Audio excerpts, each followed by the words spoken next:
Hello guys, welcome to science cafe. My name is Yogesh Sharma. आज हम यहाँ पर शास्त्रीय अनुबंधन का सिद्धांत जो है क्लासिकल कंडीशनिंग थ्योरी जो कि पावलोव के द्वारा दी गई है उसके बारे में डिस्कशन करेंगे। यदि आप लोगों ने अभी तक चैनल को सब्सक्राइब नहीं किया है तो सब्सक्राइब कीजिए, साथ ही साथ अपने दोस्तों को भी शेयर कीजिए जिससे कि उन्हें भी इस वीडियो का बेनिफिट मिले। तो चलिए फिर आज की थ्योरी स्टार्ट करते हैं जिसको हम क्लासिकल कंडीशनिंग थ्योरी कहेंगे, शास्त्रीय अनुबंधन का सिद्धांत जो कि इवान पैट्रिक पावलोव के द्वारा दिया गया है। किसके द्वारा? इवान पैट्रिक पावलोव के द्वारा यह सिद्धांत जो है दिया गया है। ये एक रशियन साइकोलॉजिस्ट साइंटिस्ट है, रशियन साइंटिस्ट है। इनके एक्सपेरिमेंट कुछ इस प्रकार थे। ये एक्सपेरिमेंट कर रहे थे किस पर? यहाँ पर एनिमल्स पर। और इनके एक्सपेरिमेंट इतने इंपॉर्टेंट हुए कि इनको जो है मनोविज्ञान जो विषय है, साइकोलॉजी जो विषय है, उसमें कहीं ना कहीं इनके प्रयोगों को जो है इंपॉर्टेंस कहीं ना कहीं दी गई। इसलिए हम इनके एक्सपेरिमेंट्स को किसमें पढ़ते हैं? साइकोलॉजी के अंतर्गत भी पढ़ते हैं। भाई ये जो क्लासिकल कंडीशनिंग थ्योरी जो है, जिसको आप शास्त्रीय अनुबंधन का सिद्धांत कहते हो, इसको आप सीआर थ्योरी भी कहते हैं। क्या? CR theory. एग्जाम में कई बार क्वेश्चन पूछा था सीआर थ्योरी किसने दी थी, तो आपको याद रखना पावलोव ने। यहाँ पर कंडीशनिंग रेस्पॉन्स जो इसको कहा जाता है, अर्थात अनुबंधन के माध्यम से जो है रेस्पॉन्स देने की बात यहां पर कहीं ना कहीं की गई है। आप समझिए कि इनका जो एक्सपेरिमेंट था, फेमस जो एक्सपेरिमेंट था, वो उन्होंने डॉग पर किया। किस पर? डॉग पर किया। अर्थात कुत्ते का जो सलाइवा है, सलाइवा के बारे में यहां पर कहीं ना कहीं बात की गई है। जैसे कि कोई एनिमल है और ये डॉग है, इस डॉग को जो है स्टिमुलस दिखाया जाता है और उस स्टिमुलस के प्रति जो है ये जो डॉग है वो रेस्पॉन्स करता है। नेचुरल सी बात है। यदि किसी भूखे व्यक्ति को यदि खाना दिखाया जाएगा, भोजन यदि परोसा जाएगा, तो सीधी सी बात है कि उसमें जो रेस्पॉन्स जो होगा, सलाइवा जो है वो जीभ के द्वारा जो है कहीं ना कहीं उसका जो है सीक्रेशन होता है, श्रावण होता है। ठीक है। तो लार जो है वो टपकने लगती है, सलाइवा बाहर निकलने लगता है भोजन दिखते ही भूखे जानवर को। तो इसकी बात यहां पर की गई है। इस जो थ्योरी है, इस थ्योरी से संबंधित कुछ टर्म है, उन टर्मों की मैं यहां पर बात करूंगा, जिसमें यूसीएस, यूसीआर, सीएस और सीआर, चार टर्म है यहां पर। इन टर्मों के बारे में बात करेंगे कि ये है क्या, इनका जो है यूज किया जाएगा। इसको बोलेंगे हम अनकंडीशनल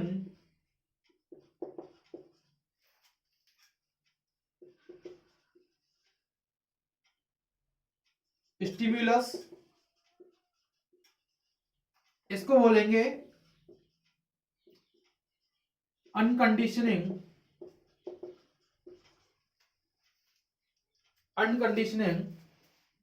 रेस्पॉन्स, इसको बोलेंगे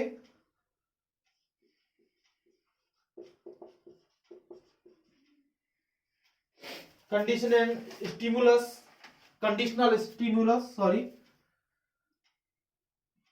अनकंडीशनल स्टिमुलस और अनकंडीशनल रेस्पॉन्स। इसको बोलेंगे सीएस को कंडीशनल रेस्पॉन्स, कंडीशनल स्टिमुलस, और इसको बोला जाएगा कंडीशनल रेस्पॉन्स। ठीक है। रेस्पॉन्स हिंदी में बात करूं तो मैं यूसीएस को बोलोगे आप स्वाभाविक उद्दीपक, यूसीआर को बोला जाएगा स्वाभाविक अनुक्रिया, सीएस को बोला जाएगा कंडीशनल स्टिमुलस है तो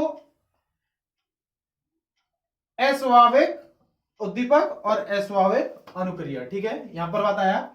आप यूसीएस को यहां पर एनएस भी लिख सकते हो और यूसीआर को आप एनआर भी लिख सकते हो। यहां पर एनएस का मतलब है नेचुरल स्टिमुलस और नेचुरल रेस्पॉन्स। ठीक है, ये टर्म आपको समझ में आ गई। वन बाई वन एक बार समझाता हूं। अनकंडीशनल स्टिमुलस स्वाभाविक उद्दीपक, अनकंडीशनल रेस्पॉन्स इट मींस स्वाभाविक अनुक्रिया, जिसको हम एनआर भी कह सकते हैं, नेचुरल रेस्पॉन्स भी कह सकते हैं। जैसे कि कुत्ते को जो है भोजन दिखाया तो नेचुरल सी बात है कि रेस्पॉन्स क्या आएगा, सलाइवा जो है वो निकलने लगेगा। तो नेचुरल रेस्पॉन्स भी हम इसको कह सकते हैं, जो कि कैसा है? स्वाभाविक है। कैसा है? क्या स्वाभाविक है।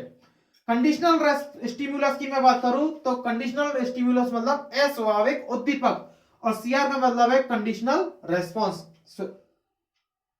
अस्वाभाविक अनुक्रिया। ठीक है, ये टर्म आपको समझ में आई।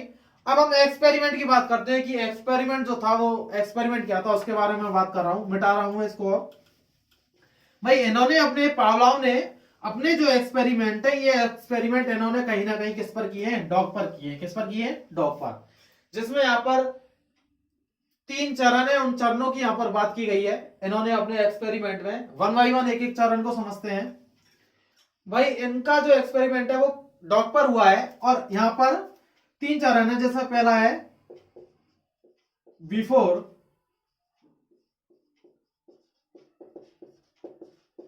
कंडीशनिंग, है ना, कंडीशनिंग से पहले मतलब अनुबंधन से पूर्व। इन्होंने क्या किया है कि भाई यहां पर डॉग जो है, उस डॉग को जो है सबसे पहले क्या दिया गया है, यूसीएस दिया गया है। क्या दिया गया है? यूसीएस। और उसी यूसीएस के आधार पे जो है क्या होती है, यूसीआर होती है। मतलब जिसको मैं कह सकता हूं यहां पर अस्वाभाविक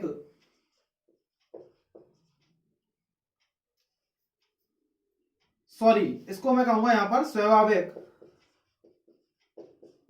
स्वाभाविक उद्दीपक, और इसको मैं कहूंगा स्वाभाविक स्वाभाविक अनुक्रिया। ठीक है, यहां पर जो स्वाभाविक उद्दीपक जो है वो क्या है, भोजन। क्या? भोजन। ठीक है, और ये स्वाभाविक अनुक्रिया क्या है, लार का स्रावन। ठीक है, सलाइवेशन जिसको आप बोल सकते हो, लार का स्रावन। बात आ रही है ना समझ में? अर्थात कुत्ता जो है वो भूखा कुत्ता है, और इस कुत्ते को जैसे ही भोजन दिखाया जाता है, कुत्ते के मुंह में क्या आने लगती है, लार आने लगती है। इसको हम क्या बोलेंगे, यूसीएस और यूसीआर। यहां पर ये नेचुरल प्रोसेस है जिसको हम एनएस भी कह सकते हैं। क्या कह सकते हैं? एनएस और एनआर। ठीक है, बात आ रही है समझ में? अर्थात जैसे ही भोजन दिखेगा तो भोजन जैसे ही दिखेगा तो अनुक्रिया होगी, रेस्पॉन्स होगा, और वो जो रेस्पॉन्स है वो क्या होगा, लार का स्रावन होगा। सेकंड जो कंडीशन है, क्या? सेकंड जो कंडीशन है उसको हम यहां पर कहेंगे ड्यूरिंग कंडीशनिंग। During conditioning. इसमें क्या होगा कि उद्दीपक जो है, स्वाभाविक उद्दीपक जो है, यूसीएस के साथ से पहले क्या दिया जाएगा, सीएस, देन यूसीएस, और देन यूसीआर। ठीक है, अर्थात तो पहले घंटी बजाई, फिर जो है यूसीएस दिया गया साथ ही में, और फिर यूसीआर। ठीक है, मतलब सीएस को आप बोलोगे कंडीशनल कंडीशनल स्टिम्युलस। ठीक है, ये कंडीशनल स्टिम्युलस क्या थी यहां पर, घंटी। क्या? घंटी। पहले घंटी बजाई, देन उसके बाद तुरंत जो है क्या दिया गया, यूसीएस दिया गया, भोजन दिया गया, और देन उसके बाद जो है क्या हुआ, लार का स्रावन हुआ। ठीक है, ये प्रोसेस जो है कंटिन्यू रूप से की गई कुछ दिन, जिससे कि कुत्ते ने जो है घंटी के साथ जो है अपना क्या कर लिया है, कंडीशनिंग कर लिया है। अर्थात जैसे ही घंटी बजती है कुत्ते को फिर भोजन दिया जाता है, और देन उसके बाद क्या होता है, लार का स्रावन होता है। थर्ड जो कंडीशन है, उस कंडीशन में यहां पर थर्ड जो कंडीशन है उस कंडीशन में सॉरी थर्ड कंडीशन में यहां पर क्या हुआ है कि कुत्ते को पहले तो दिया जा रहा था भोजन, स्टिमुलस दिया जा रहा था। स्टिमुलस देने के साथ साथ ही यहां पर रेस्पॉन्स हो रहा था कि लार का जो है स्रावन हो रहा था। ठीक है, सेकंड कंडीशन में सीएस दिया गया, अर्थात घंटी बजाई गई, तुरंत ही भोजन परोसा गया, और फिर उसके बाद में लार का स्रावन देखने को मिला। थर्ड जो कंडीशन है, ये वाली सेकंड वाली जो कंडीशन है, कई दिनों तक जो है उसने क्या रखी, जारी रखी, और ये प्रोसेस को वो करता रहा। थर्ड जो कंडीशन थी यहां पर, इस कंडीशन में कुत्ते के लिए लास्ट में केवल सीएस दिया जाता है। क्या दिया जाता है? सीएस दिया जाता है, और यहां पर जो है सीआर होता है। कहने का मतलब है कंडीशनल स्टिम्युलस दिया जाता है, और इसी कंडीशनल स्टिम्युलस से कंडीशनल क्या होता है, रेस्पॉन्स होता है। कंडीशनल रेस्पॉन्स होता है। ठीक है, कहने का मतलब है जैसे ही यहां पर घंटी बजी, कंडीशनल स्टिमुलस क्या है, घंटी, और कंडीशनल रेस्पॉन्स क्या है, लार का श्रावण, लार का श्रावण। जैसे ही घंटी बजती है कुत्ते के मुंह में लार आना प्रारंभ हो जाता है। ठीक है, बात आई समझ में। तीन कंडीशन क्या थी, पहली कंडीशन जिसमें जो कुत्ता है उस कुत्ते को भोजन दिया जा रहा है और उसके मुंह में लार आ रही है। अब यहां पर भोजन जो है वो यूसीएस है और जो लार का जो आना है वो यूसीआर है।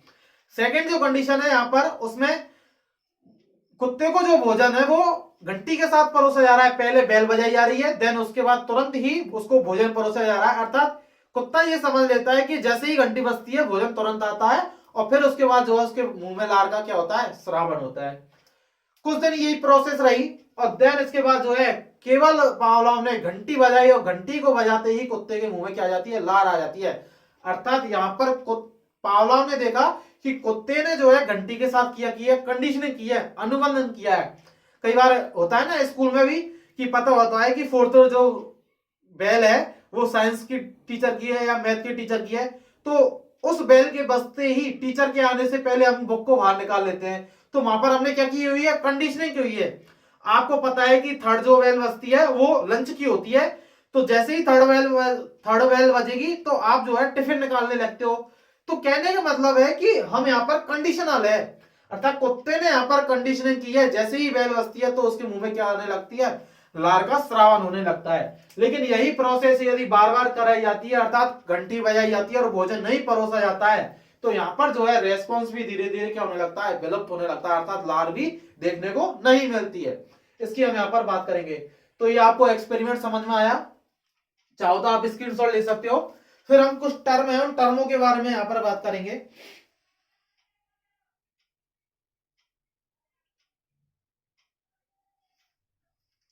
ठीक है, यहां पर अब हम कुछ टर्मों के बारे में बात करेंगे। एक्सपेरिमेंट आप सभी को समझ में आ गया होगा। अब मैं यहां पर आपसे बात करूंगा कुछ टर्मों के बारे में, जिसमें है पहली जो टर्म है वो है स्टिमुलस जनरलाइजेशन। क्या कुछ टर्म है इस एक्सपेरिमेंट से संबंधित, उनके बारे में बात कर रहा हूं मैं। स्टिमुलस जेनेराइजेशन,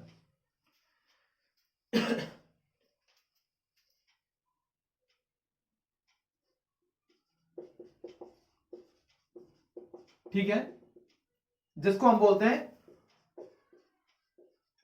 उद्दीपक सामान्यीकरण। क्या, उद्दीपक सामान्यीकरण। ये क्या होता है, देखो इसको समझो। स्टिमुलस जनरलाइजेशन किसको कहेंगे, उद्दीपक सामान्यीकरण किसको कहेंगे। कहने का मतलब ये है कि पावलोव ने घंटी बजाई और जो है वहां पर कुत्ते के मुंह में जैसे ही घंटी बजाई उसको भोजन परोसा गया और उसमें उसके मुंह में लार आई। ठीक है, अब यहां पर घंटी की जगह कोई दूसरा जो है उद्दीपक यहां पर काम में लिया है, सीआर काम में लिया है। जैसे सीटी बजाई उसने और फिर जो है भोजन परोसा गया और फिर उसके मुंह में लार आई। कहने का मतलब यह है कि कुत्ता जो है, जो डॉग है, वो घंटी और सीटी में जो है कहीं ना कहीं डिफरेंस नहीं कर पा रहा है। क्या, घंटी और सीटी में डिफरेंस नहीं कर पा रहा है। उसको जब घंटी बजाई जाती है तब भी वो आता है और सीटी बजाई जाती है तब भी वह आता है। ठीक है, तो ये क्या है, उद्दीपक सामान्यीकरण। मतलब घंटी और सीटी बजाने पर कुत्ते का आना और उसके मुंह में तुरंत ही क्या आना, लार आना। तो ये क्या है, उद्दीपक सामान्यीकरण। बात आई समझ में। सेकंड जो, अर्थात कहने का मतलब है दो उद्दीपकों में वो विभेद नहीं कर पाता। ठीक है, सीधी सी बात। सेकंड जो टर्म है उसकी हम यहां पर बात करेंगे, वो है स्टिमुलस डिस्क्रिमिनेशन। क्या, स्टिमुलस डिस्क्रिमिनेशन। ये क्या होता है, उद्दीपक विभेदीकरण जिसको कहते हैं। क्या, उद्दीपक विभेदीकरण जिसको कहते हैं।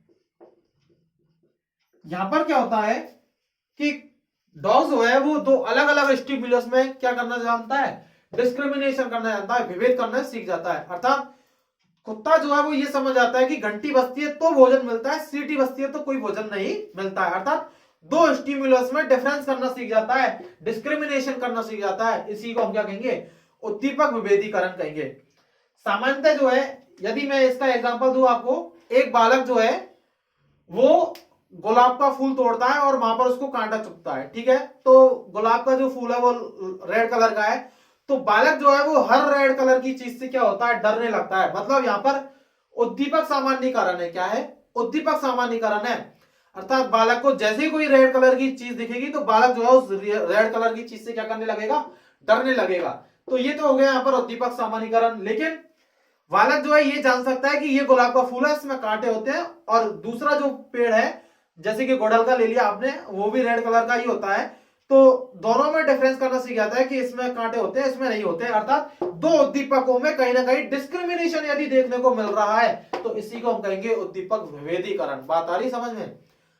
अच्छा सा क्वेश्चन कई बार पूछा भी आता है कि एक बालक जो है, एक बालक को गुलाब तोड़ते समय जो है कांटा चुभता है, तो वह हल लाल रंग की जो वस्तु है उससे कहीं ना कहीं डरने लगता है। तो इसको हम क्या बोलेंगे, उद्दीपक सामान्यीकरण।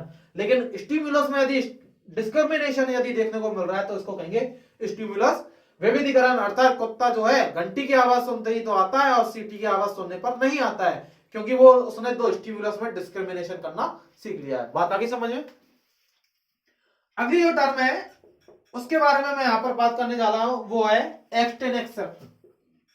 एक्सटेनेक्शन जिसको आप कह सकते हो विलोपन। क्या? विलोपन। भाई इसमें क्या होता है कि कुत्ते ने देखा कि भाई रोजाना जो है घंटी बजाई जा रही है और घंटी के साथ भोजन परोसा नहीं जा रहा है। यदि ये जो क्रिया है वो कंटिन्यू रूप से होती है तो कुत्ता ये समझ लेता है कि केवल घंटी ही बजाई जा रही है और भोजन नहीं परोसा जा रहा है। तो स्वाभाविक सी बात है कि ये क्रिया यदि प्रोसेस जो है, मतलब लास्ट वाली जो कंडीशन है जिसको मैं बोल रहा था CS और CR, केवल घंटी बजाई जा रही है और भोजन परोसा नहीं जा रहा है, तो स्वाभाविक सी क्रिया है कि लार का जो श्रावण है वो धीरे धीरे क्या हो जाएगा, बंद हो जाएगा। अर्थात लार आना जो है वो बिल्कुल बंद हो जाएगा यदि ऐसी यदि क्रिया रेगुलर रूप से होती है। तो इसी को हम क्या कहेंगे, विलोपन। विलोपन किसका होगा? रेस्पॉन्स का। अनुक्रिया जो हो रही है उस अनुक्रिया का क्या होगा, विलोपन होगा। स्टिमुलस तो दिया जा रहा है जो कि CS है। क्या है? CS कंडीशनल स्टिमुलस जिसको हम कहेंगे। UCS यहां पर जो है गायब हो जाता है। आपको याद रखना है, यदि आपसे एग्जाम में क्वेश्चन पूछा जाए कि एक्सटेंशन की प्रोसेस में जो है निम्न में से कौन सा जो भाग है वो नहीं होता है, CS दिया हुआ होगा, UCS दिया हुआ होगा, UCR दिया हुआ होगा और CR दिया हुआ होगा। तो आपको याद रखना है कि यहां पर जो है UCS जो है, उस UCS के नहीं होने के कारण ही क्या होता है, जो UCR है वो देखने को नहीं मिलता है। ठीक है, बात आई समझ में? तो एक्सटेंशन में क्या होगा, आपको बस इतना याद रखना है कि यदि कुत्ते को यदि CS दिया जाए बार बार में और UCS नहीं दिया जाए तो यहां पर जो है UCR जो है वो भी देखने को नहीं मिलेगा। कहने का मतलब यह है कि लार का जो श्रावण है वो यहां पर नहीं होगा। और लास्ट जो टर्म है वो है स्पॉन्टेनियस रिकवरी। क्या? स्पॉन्टेनियस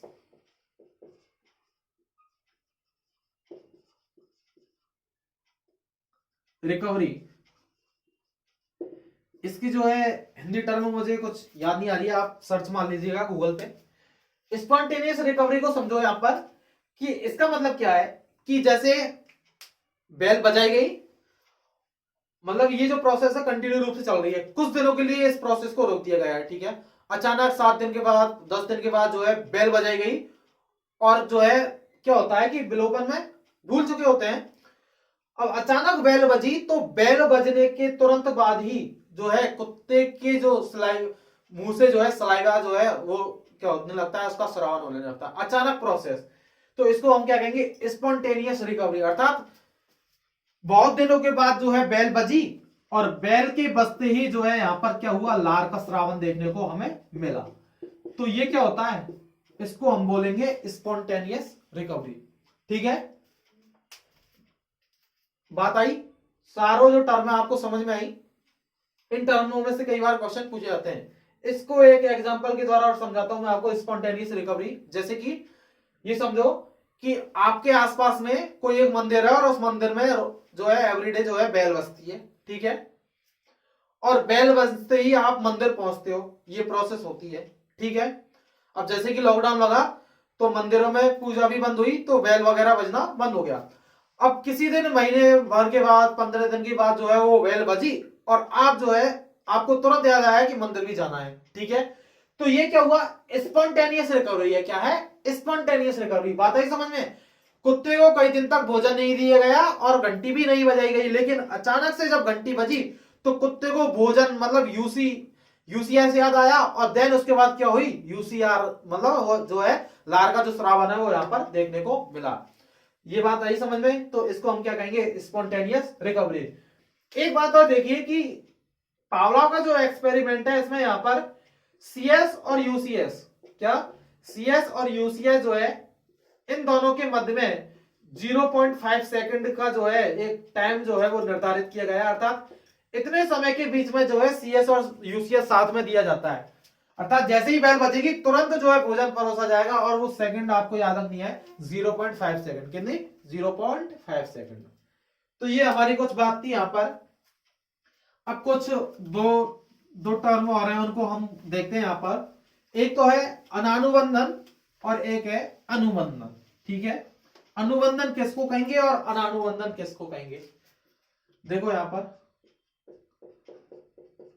अनानुबंधन, ठीक है। अनकंडीशनिंग जिसको कह सकते हो आप। कहने का मतलब यह है कि स्वाभाविक